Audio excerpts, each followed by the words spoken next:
कौन पाप करो तो कौन नरक में जाओ, और वहां किस प्रकार की यातनाएं दी जाती हैं। लोग कहते महाराज ये नरक स्वर्ग सब झूठा है, यही नरक है यही स्वर्ग है, लेकिन ऐसी बात नहीं। नरक और स्वर्ग की सत्यता है, यहां भी है। नरक और स्वर्ग है क्या? बोले पुण्य का फल भोगने के लिए स्वर्ग और पाप का फल भोगने के लिए नरक। और पुण्य का फल और पाप का फल, जो छोटे छोटे पुण्य हैं छोटे छोटे पाप हैं, उनका फल भोगने के लिए यहीं पर व्यवस्था है। जैसे व्यक्ति कोई छोटा अपराध करता है तो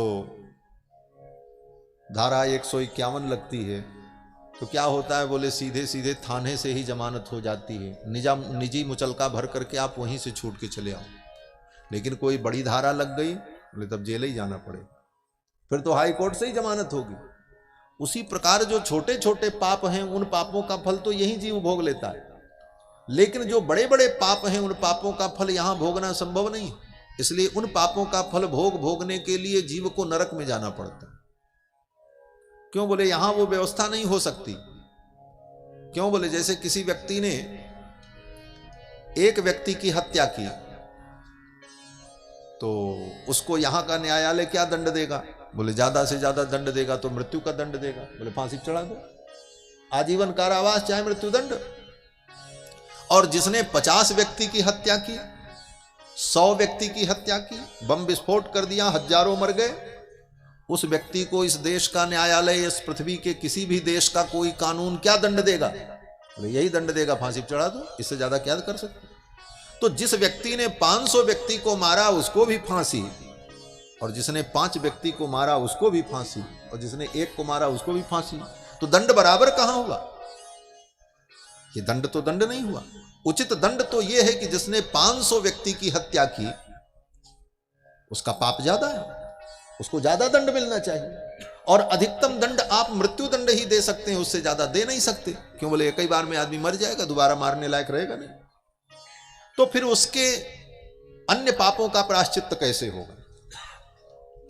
जिसने 5 व्यक्ति की हत्या की उसको भी मृत्यु दंड, जो 500, 5000, 5 लाख मारे उसको भी आप मृत्यु दंड ही दे पाएंगे, इससे ज्यादा कुछ नहीं दे पाएंगे।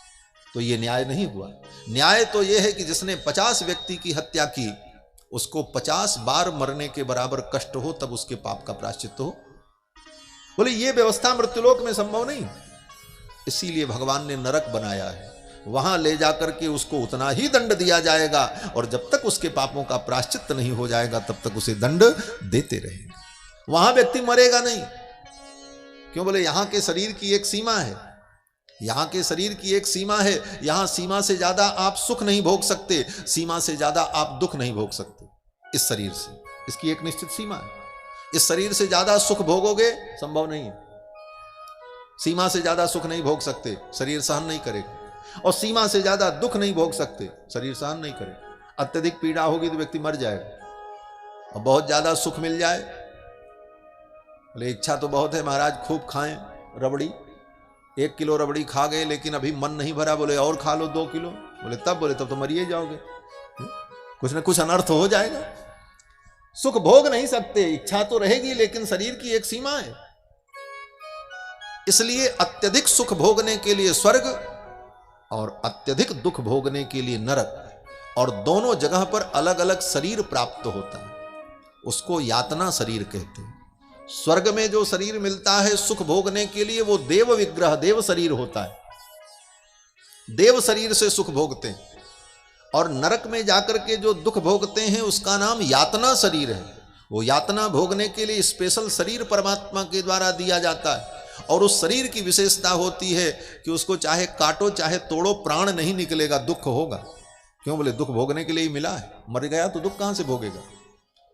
मर जाएगा तो दुख नहीं भोग सकता। इसलिए उसको यातना शरीर देकर के उसके सारे पापों का प्रायश्चित्त कराया गया। कहते महाराज नरक बना करके भगवान ने तो बड़ा गड़बड़ किया। भगवान तो बड़े दयालु हैं, ये नरक भगवान बनाते क्यों हैं? बोले इस नरक बनाने में भी भगवान की दयालुता है। किस प्रकार से? बोले जैसे मां बच्चे के ऊपर दया करती है ठंडियों के दिन में बच्चे स्नान नहीं करते, छोटे बच्चे डरते हैं पानी से। तो माँ सोचती चलो आज नहीं कल, कल नहीं परसों। 2-4 दिन बीतते बीतते जब वो स्वयं स्नान करने को तैयार नहीं होते तब माँ उनको पकड़ती, कहती चलो स्नान करो। अब वो रोता है, चीखता है, चिल्लाता है। माँ गर्म पानी करके तैयार करती है, साबुन लेकर के बैठती है, रगड़ रगड़ करके उसको स्नान कराती है। वो चीखता है, चिल्लाता है, ऊपर से 2-4 थप्पड़ों मार देती। चुप रहो, तुमको नहाना पड़ेगा। क्यों? बोले माँ के अंदर करुणा है कि अगर अब इसको स्नान नहीं कराया गया तो इसके शरीर पर गंदगी का मल इतना जम जाएगा कि इसके शरीर फटने लग जाएंगे, आगे इसको रोग उत्पन्न हो जाएगा, इसे पीड़ा होगी। इसलिए माँ दया के परवश होकर कुछ क्षणों के लिए निर्दयी बनकर के कठोरता पूर्वक उसके मल को धोती है, सफाई करती है। उसी प्रकार भगवान देखते हैं इस जीवात्मा के ऊपर इतना पाप चढ़ गया है कि अब ये अपने से अपने पाप को नहीं धो सकता, इसलिए नरक में ले जाकर के उसकी सफाई की जाती, ब्लीच किया जाता है, धुलाई करके भगवान उसे शुद्ध कर देते, पवित्र कर देते। इसलिए नरक का निर्माण भगवान करते हैं। उस नरक के निर्माण में भी भगवान की करुणा है। जब नरक का वर्णन किया तो राजा परीक्षित डर गए। बोले महाराज इतना दुख नरक में होता है? अगर व्यक्ति ने पाप किया ही है तो नरक की इन यातनाओं से बचने का उपाय क्या है? तो सुखदेव जी ने कहा एक उपाय है। बोले क्या? बोले केचित केवलया भक्त्या वासुदेव परायणाः अघम धुन्वंतिकार्ष्णेन निहारमिव भास्करः। केवल भगवान की भक्ति के द्वारा जन्म जन्मांतर के सारे पाप समाप्त हो सकते हैं। भक्ति की ये विशेषता है। कितना भी जीव ने पाप किया हो, लेकिन अगर आज वो संकल्प कर ले कि अब हम पाप नहीं करेंगे और हे प्रभु आप मेरे पापों को क्षमा कर दो, आगे मैं कोई पाप नहीं करूंगा, अब आपके चरणों की भक्ति करूंगा, तो भगवान इतने दयालु हैं कि उसके पाप को उसी क्षण माफ कर देते, क्षमा कर देते। भगवान की भक्ति से जन्म जन्मांतर के पाप नष्ट हो जाते। एक जन्म में की गई भक्ति उसके कई जन्मों के पाप को समाप्त कर देती। इसीलिए गीता में भगवान ने सबसे अंत में यही कहा कि अहम त्वा सर्व पापेभ्यो मोक्षयिष्यामि। हमारे यहां जब मंत्र की दीक्षा दी जाती है तो चरम मंत्र के रूप में यही मंत्र दिया जाता है, सर्वधर्मान परित्यज्य माम एकम शरणम ब्रज अहम त्वा सर्व पापेभ्यो मोक्षयिष्यामि मा शुच। ये गीता का अंतिम उपदेश है। भगवान कहते हैं सब धर्मों को छोड़कर तुम मेरी शरण में आ जाओ, मैं तुमको सब पापों से मुक्त कर दूंगा। मां शुचक, चिंता मत करो, लेकिन शर्त यह है कि आगे तुम कोई पाप मत करना, अब तुम सही से जीवन जियो। यह शर्त है भगवान। इसीलिए इस मंत्र का उपदेश किया जाता है, शरणागति का। तो भगवान की भक्ति से जीव के जन्म जन्मांतर के पाप नष्ट हो जाते, यह सिद्धांत है। राजा परीक्षित ने कहा महाराज कोई उदाहरण? तो सुखदेव जी ने एक उदाहरण दिया। सुखदेव जी कहते हैं कान्यकुब्ज देश में अजामिल नाम का एक ब्राह्मण था, जीवन भर उसने पाप ही किया। उसके बेटे का नाम नारायण था। अपने बेटे को बुलाता था, नारायण आओ, नारायण भोजन लाओ, नारायण ये करो। बार बार नारायण नारायण का उच्चारण करने के कारण, भगवान का नाम लेने के कारण उसके पाप नष्ट होते रहे। भगवान का नाम इतना पवित्र है कि भगवान का नाम कैसे भी जीव ले उसके पाप नष्ट हो जाते। संकेत में, परिहास में, मजाक में किसी भी प्रकार भगवान का नाम लिया जाए तो भगवान का नाम जीव के पाप को नष्ट कर देता।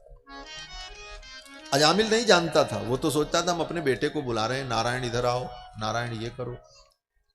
एक दिन वो बीमार पड़ा, यमराज के दूत उसे लेने आए तो आदत उसकी पड़ी थी, अपने बेटे को बुलाया, अरे नारायण बचाओ। यमराज के दूतों को देखा और डर गया। दूरे क्रीडन का सक्तम पुत्रम नारायणाभयम। दूर खेलते हुए अपने पुत्र नारायण को बुलाया। उसी समय भगवान नारायण के पार्षद आ गए। नारायण के पार्षदों ने जमराज के दूतों को डांटा, बोले इसे छोड़ के जाओ। जमराज के दूतों ने पूरी चार्ज सीट दिखाई, बोले इसके ऊपर इतने इतने चार्ज हैं, इसको हम ले जाएंगे। भगवान के दूतों ने कहा कुछ नहीं, इसने भगवान का नाम लिया है। जमराज के दूतों ने कहा इसने अपने बेटे का नाम लिया है। भगवान के दूतों ने कहा इसके बेटे का नाम तो 10 साल पहले नारायण पड़ा, लेकिन ये नारायण नाम तो मेरे प्रभु का सनातन नाम है, अनादिकाल से।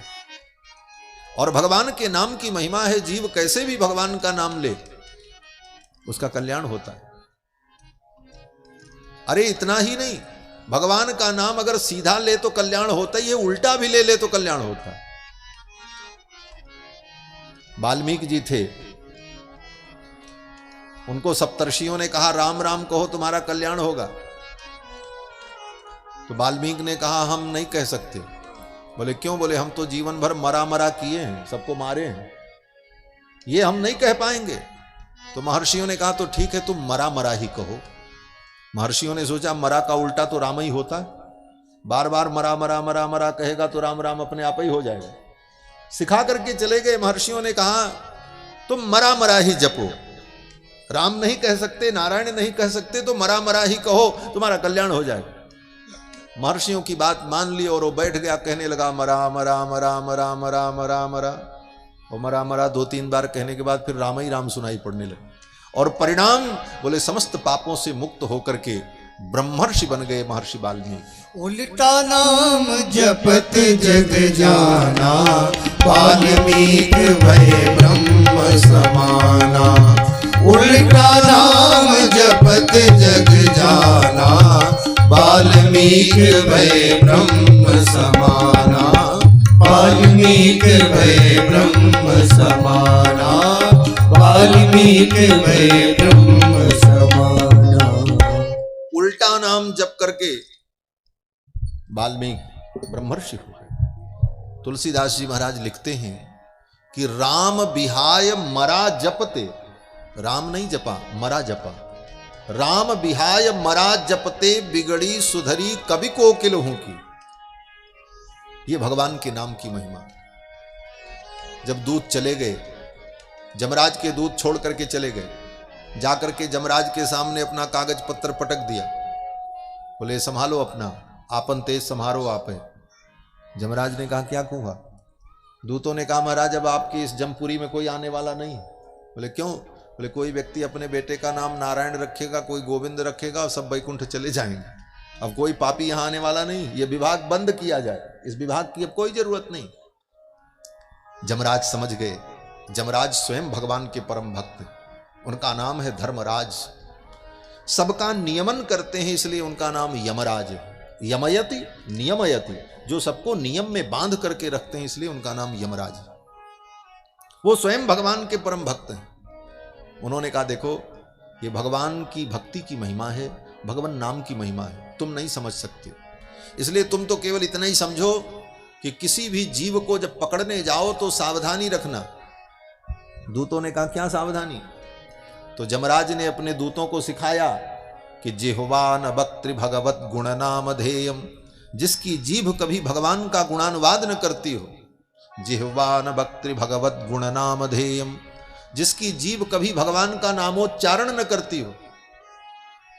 चेतश्च न स्मरति तच्चरणारविंदम, जिसका चित्त कभी भगवान के चरणारविंद का स्मरण नहीं करता।